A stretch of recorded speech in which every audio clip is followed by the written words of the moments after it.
was arguably the largest ever environmental protest in the world. More than 1 million children across more than 100 countries joined a global climate march demanding that governments act. The concerns of the young protesters are justified and supported by the best available science, wrote a group of scientists and scholars. The enormous mobilization shows that young people have at least understood the situation, and we strongly support their demand for rapid and forceful action. In terms of our food supply, there are all sorts of little tweaks like feed additives that can reduce cattle belching, but put all those tweaks together, according to the prestigious EAT-Lancet Commission, we're only talking about reducing agricultural greenhouse gas emissions in 2050 by about 10%, whereas if we instead switched over to plant foods, we could reduce emissions by up to 80%.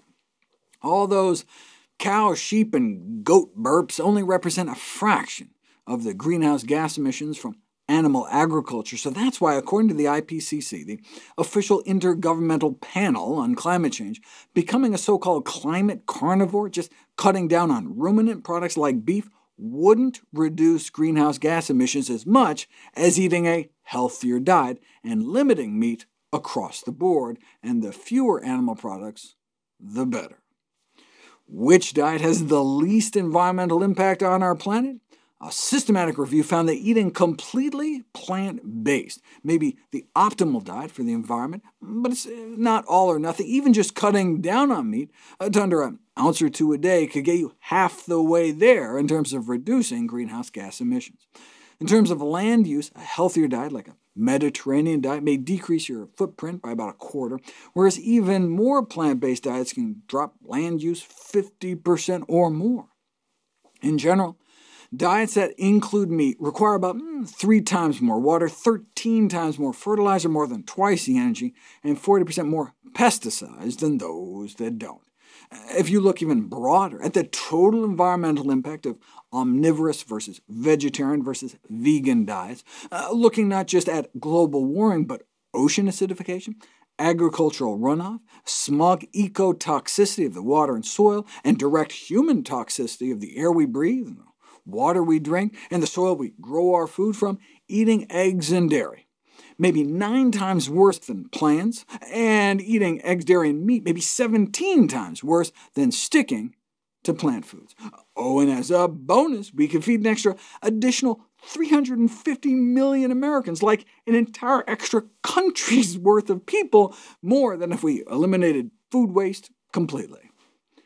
Changing meat-eating habits would seem to be a relatively cheap and easy way to mitigate climate change, in contrast to many other factors outside our control. However, surveys suggest few seem to recognize this option of eating less meat as a significant opportunity for helping.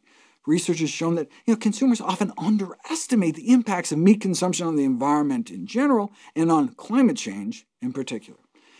The outstanding effectiveness of the less meat option, as established by climate experts, was recognized by only 6% of Americans sampled, and that's after they were prompted to assume climate change is actually happening. There's an overwhelming scientific consensus that climate change is real and we're driving it, but only about half of U.S. adults believe it.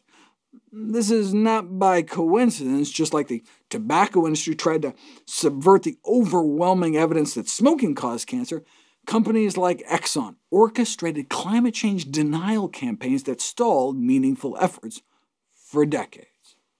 Certainly, environmental groups should know better, though. None of the highest-profile NGOs examined appear to want to feature the link between meat consumption and climate change. They're all aware of the evidence, of course, but evidently the science alone was not sufficient. It's like another form of denialism that can become like a negative feedback loop, right? Where it's not popular to talk about, so you don't talk about it, so it remains not popular to talk about, depriving the issue of the attention it needs to break out. And when they have messaged about it, environmental groups have tended to favor just asking for a moderate reduction in meat consumption. Notable given the research demonstrating how much more powerful a lever it could be at the individual level to go even further.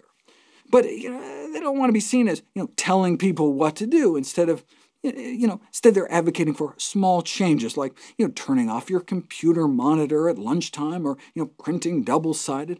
But the cumulative impact of large numbers of individuals making just marginal improvements in their environmental impact may end up, constituting just a marginal collective improvement. Yet we now live at a time when we need to make urgent and ambitious changes.